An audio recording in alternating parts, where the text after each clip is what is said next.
Hello, beautiful people. Welcome to the Footer Notes podcast. I am your host, Bonisil Clemeza. I'm going to be talking about the Premier League week 23. There's a lot of interesting fixtures every weekend in the Premier League. And this coming weekend, there's a couple of really big ones on Sunday, actually. West Ham, Sunderland. That one is crazy, actually. I would not have thought, I would be talking about that one in a similar way that I'm talking. So I'm gonna be looking at like the Premier League landscape going into the last 16 games and specifically focusing on this week and what I think is going to happen in most games. But um, I'm not very good with predictions, but I'm going to challenge myself to look ahead and see if I can call some of these games. I'm not gonna do a score, but I might say a win by more than one goal, or a win by a single goal, or something like that, or a draw. Scores, I think, are probably a bit too far out of my range in terms of like guessing, because the Premier League is just weird, man. Like teams are very defensive, and yeah. So I'll try to justify my predictions, but not go too far into the specificities of the scores unless I start feeling myself and start feeling like I'm convinced by a game or two.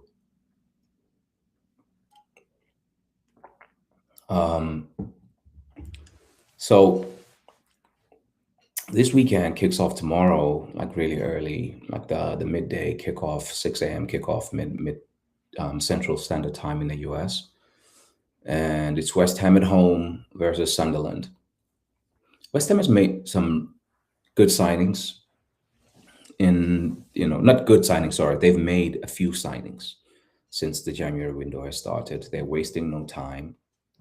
They still sitting 18th, but they're not too far away, like Wolves, for example. But this game is going to be very, very big for both teams because, you know, you're either pulling one close to you if you're Wolves. If you are West Ham, you're pushing somebody a bit further away.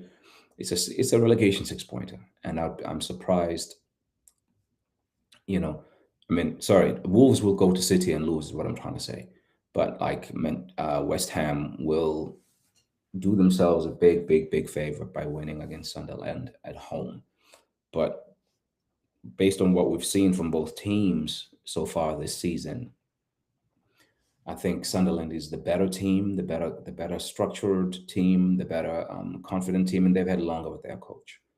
West Ham, I think, have better players in terms of experience, quality, and I'm not saying in every single position, but I think one team, Sunderland, is more than the sum of its parts, and West Ham is the opposite. I think West Ham is grossly underachieving with the level of talent they have, even though I think Nuno is trying here to, um, you know, to make something of this season and keep them in the Premier League. I think this one is going to be a draw or a narrow Sunderland win, but I'll go for a draw because I think West Ham is at home, and Sunderland is very strong defensively. West Ham, I think West Ham will have a goal in this game, but I'm not sure they'll be able to keep goals out. So because I don't think West Ham will be able to keep a clean sheet, I see a draw in this game because Sunderland will fight back, and they're good at getting draws, Sunderland. And games that involve Sunderland tend to be low scoring games anyway. So the next game that we'll go into is Burnley at home to Tottenham Hotspur. I I think Spurs are going to win this game. I think Thomas Frank, I'm rooting for him, by the way. I think Spurs are going to win their second game in a row. And then Thomas Frank noise is pushed back by another week, another game day. And I think Tottenham are going to win like 3-1. I think it's going to be a 3-1 Tottenham game, this one. And I think, yeah, pressure's going to pile up on Burnley. They're going to stay on 14 points. Tottenham right now sits on 27 points, 22 games played. Yeah, I see them winning this one, especially like after the last four games have been dropped points, draw, loss, loss. They lost to West Ham, who I'm predicting are going to draw to Sunderland. So Tottenham is having a really difficult Premier League campaign because they're lacking that creativity in the team.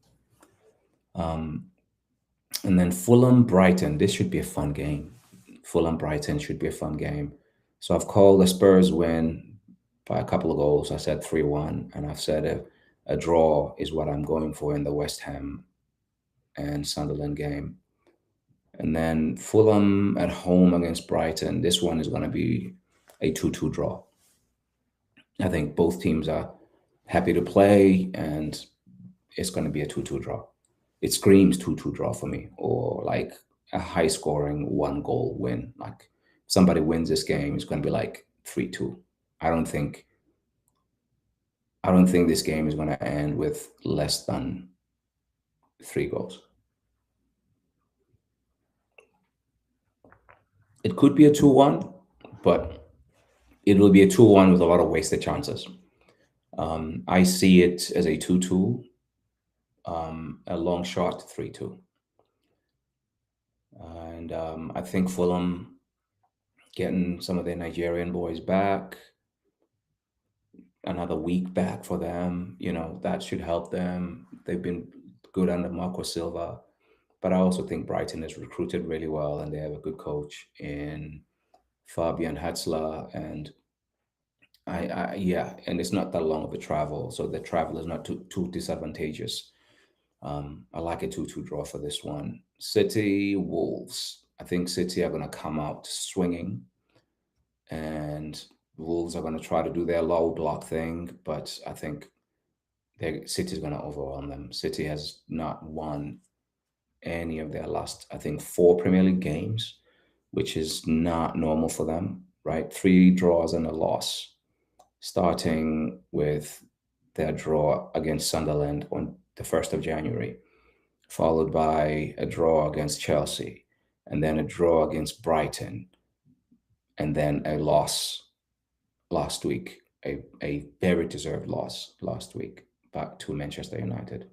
So I think this one is going to be probably an Erling Haaland feast. I think Manchester City, I like them for a 4-1, 5-1 win here. I don't think Wolves are gonna stand a chance in this game. Like I mean, I'm sure football can make all of us look foolish sometimes, but this is not the week. Manchester City under Pep Guardiola, 5 games straight without a win. No. And then, especially after what happened in Europe as well, Mark Gahey should play this game, right? I think they're gonna go for Wolves and they're gonna give them the business at the Etihad. Bournemouth versus Liverpool. Liverpool is another team that struggled for wins in the Premier League. They've won one of their last 5. And Bournemouth is a good team, and they were unlucky to lose 4-2 to Liverpool that opening weekend of the Premier League season. Feels so long ago now. However, Liverpool have become a little bit more disciplined and trying to build from a foundation of defense and solidity first, and then trusting their offensive talent to do what they need to do going the other way. So I think it's hard for me to see a game where there's no goals when Bournemouth are involved. Bournemouth are they're very good on the being on the front foot, and they're buying more young talent, it seems, and I think they've been linked some Brazilian kids and whatever. But Liverpool are better, and they are more disciplined now. So I see here like a scoring win, similar to what happened in the opening game of the season for both of these teams where they face each other. I think it'll probably be a Liverpool 3-1, 3-2 win, but I think Liverpool will score 3 goals in this game and they'll win it. Bournemouth will get 1 or 2, but I think Liverpool's defense is better than Bournemouth's, and their offense is better than Bournemouth's, individual talent wise. So unfortunately, I think Bournemouth will lose this one at home. It'll be a tough game because that's what they do for everybody, or against everybody. And then going into that, and that'll be the end of the Saturday fixtures. I think Liverpool. I've started to find a a semi blue collar identity. I think the way this team was built in the summer was a little bit galactico, big home run signings in, Viets and Ekitike, and then deadline day ish Alexander Isak. So I think Bournemouth are gonna, like everybody who's gonna face Liverpool between now and May. I think they're gonna face a much more disciplined, solid unit. They're conceding less goals. They were shipping them for some time. But if you look at Liverpool's last few games, even though they're not wins, like it was a 2-1 win that 5 games ago against Wolves, that they were unlucky Wolves to lose that one. I think they played well. But it's a 0-0 draw against Leeds, 2-2 draw against Fulham, 0-0 draw against Arsenal, and a 1-1 draw with Burnley. So Liverpool are not conceding too many goals in their last, 10 or so games. They're starting to show a little bit more defensive discipline, and but at the same time, I think they're having to give up some of that offensive prowess that they have in the talented players they have up front. So it's going to be interesting to see what they do between now and January, especially without Isaac. I think they're an interesting team, Liverpool. I think their performances have been better than what they've been able to achieve. I think their first 5 performances were worse than they were showing, but then they stopped winning, and they were actually performing a lot better in a lot of those games they were not winning than they did in the games they actually won, which is very weird. Football is a very strange game. Brentford, Nottingham Forest. I see a Brentford win here. I think it's going to be a 2-1 Brentford win. I'm surprised I'm saying that because I think the talent on the Nottingham Forest side is a lot more, vast across the pitch. But Brentford have done such a good team, such good teamwork, and they've recruited really well. And I think Keith Andrews and his players and his coaching staff are in a groove right now. I know they lost to Chelsea recently, and that's, I think they were unlucky. I think I said that in the last podcast I did when I spoke about the results from that game week. They were unlucky to lose that game. I think on a different day they get a couple goals and it's a draw, or Chelsea doesn't score a penalty, and things like that, and Brentford wins. Crystal Palace, Chelsea. I see a Chelsea win here. I think Crystal Palace are crumbling as a club at the moment. I think the players are feeling the effects of football at the moment. There's a lot of football, and they're using the same players. They have a very small squad. Chelsea will be able to rotate because they have a deeper squad, and the only thing that will stop Chelsea here winning is if Palace keep a clean sheet. If Chelsea score here, they win this game. That's my bet.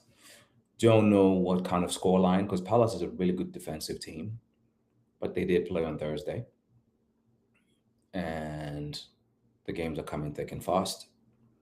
And Glasner is an unhappy camper.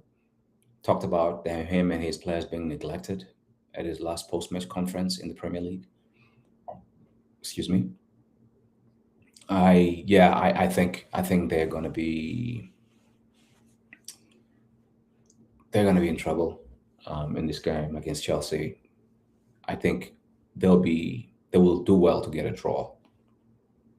They'll do well to get a draw, I think. And then the next game is Newcastle at home to Aston Villa. This one should be fascinating, but I think I know Villa lost their last game after having been really hot, and Newcastle have been in a bit of a streak, and then they drew away to Wolves. I see a Newcastle win in this game or a draw, but I'm going to go for the home win so that I'm not sitting on the fence.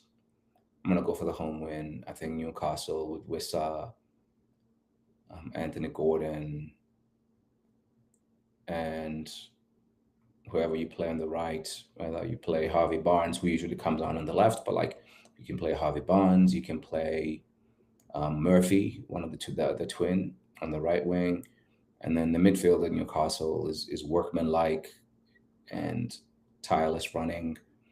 Their fullbacks, I think Lewis Hall is settling into being a proper first team player now. I don't know if Livramento is available, but they're getting Sven Botman back to kind of a degree of fitness. Fabian Schär. I think Newcastle at home will take care of business, and Aston Villa will always fancy themselves. I think Villa will feel like we're the better team, but I think Newcastle has a deeper squad, and with the amount of football both of these teams are having to play, I think Newcastle are in a better position. And getting Wissa back from injury after missing most of the first half of the season is definitely helping them. And now they're able to park, what's his name, the tall kid from Germany, Voltemade. And, he's getting minutes from the bench now. And I think that's going to be beneficial to Newcastle to be able to sit that kid down from time to time. And then the last game on Sunday is Arsenal Manchester United. This game is going to be a very difficult one to predict because I've never seen. No, never is too much. But I hardly see a game between Arsenal and Manchester United where Manchester United gets obliterated by Arsenal, even when we've beaten them 3-1 in some of these games in recent times. It always feels a bit closer than it needs to, especially when you look at like the kind of form Manchester United shows against the most of the league on most days in the last few years. Games against Arsenal are always tight, and especially when we go to Old Trafford. We've beaten Man United at home quite a bit. But this one is going to be a hard one to call. Like they are one full week under their new coaching setup, and Arteta tends to benefit from studying teams. There's no opportunity, so Man United are going to come in on a blank slate in a way, because I don't think they're going to necessarily approach the game against Arsenal the same way they approach City, because Arsenal are not as brittle inside in the interior as Manchester City are. They're gonna have to. I can see though Man United doing a lot of those like long ball across field that they used really well last weekend. They played a lot of diags and a lot of switches to the wingers, and in Dogu and Ahmad, they have some really good young players who are willing runners, pacey. They will be pressing. They will be looking to ask a lot of questions going the other way, and you don't want to give them a full pitch to run it. So it's going to be interesting to see what Arteta does here. On the strength of the two teams, I'm going to go with an Arsenal win, but I anticipate a difficult game because it's Manchester United in town, and Arsenal under Arteta more often than not. Okay, I'm going on what I've seen here. Like if I wasn't supporting Arsenal and I was looking at these two teams, I'm predicting a 3-0 Arsenal win or a 3-1 Arsenal win. But because I watch Arsenal so much, maybe I'm overthinking it. My prediction here is a very difficult 2-1, maybe even 1-0 win, where it's clean sheet first mentality from both teams. United trying to frustrate and hit on the break, and Arsenal trying to keep the ball. And but I think I said in my last podcast after watching United dismantle City in one of the best counter-attacking games I've seen this season. I was like, don't let them score the first goal. But Arsenal's going to be playing at home, so I think even if Manchester United gets the first goal, maybe that won't matter too much. I do think Arsenal is a far better team at the moment on form, on time together, and coach. I think Arteta, I know there's been a lot of like, yeah, Carrick pressed Arteta and he has 100% win record against Arteta. Look, I actually wanted Michael Carrick to go there before Ruben Amorim. I think Michael Carrick is a good coach. I'm one of the few people I know who rates him as highly as I do. I think he has a career. I don't know if it will be at United. I think he has a career as a manager in the Premier League and maybe even England manager one day. I think he's a good X's and O's guy, and smart player in his day, and it seems to be a smart young coach too. So I'm not gonna underestimate them, but I also don't think if Michael Carrick and Manchester United go to Arsenal and win, I don't think it's Carrick who's done anything to Arteta. It's more like players playing maybe a little bit more free and all that kind of stuff. This is take nothing away from Carrick. It's just like I think it's too early to know what United is under him. And what we saw against City was beautiful for anyone who wanted City to lose that day. But there was also a lot of breadcrumbs that in Manchester United were living on the table, especially with like some of the defensive play they were showing. They were not very disciplined. They were on edge, and if they bring that mentality to the Emirates, they're gonna get themselves into trouble. So it's gonna be interesting to see this one. I'll predict a 2-1 win Arsenal, but if I was not an Arsenal fan, I think I'd be going bigger. And then the last game of the weekend is going to be Leeds and Everton. Everton at home. That's going to be a tricky one to call because Everton they keep putting results. They have more points than Tottenham Hotspur, and people won't even know half the players who play for Everton. Yet they're sitting there on 32 points. Like how many points off fourth? 4 points behind Liverpool in fourth position. Look, Everton are crazy, crazy, like sneaky good this year in terms of results. I don't think watching them is fun. Just like not watching Arsenal is not fun, but they're getting the results. And David Moyes is just quietly doing the madness there. With the level of talent he has, I think he's overachieving. Him and Brentford, Everton and Brentford are the two teams who are just like quietly, just like, we're coasting here. We're doing what we need to do. And respect to Everton for what they've done. Prediction for this game is going to be a hard one because they both hardworking teams, and Leeds needs the points more, even though they're only 7 points behind Everton. I'm going to predict a draw here. I'm going to predict a draw because both of these teams are teams that I've actually been enjoying watching recently, and I can see Leeds going there and causing problems with their 3-5-2 formation, Calvert-Lewin even getting a goal. But I can also see Everton with the home support fighting back and getting one. So I'm going to say 1-1 draw. I don't think it's going to be a high-scoring game unless there are red cards and other crazy things that happen in the game. And I'm going to end this one here. I appreciate you for joining me on the 100th episode of the Foot in Us podcast. Thank you for supporting. Please like, hype, subscribe, and all the beautiful business that podcasters ask you guys to do. Cheers.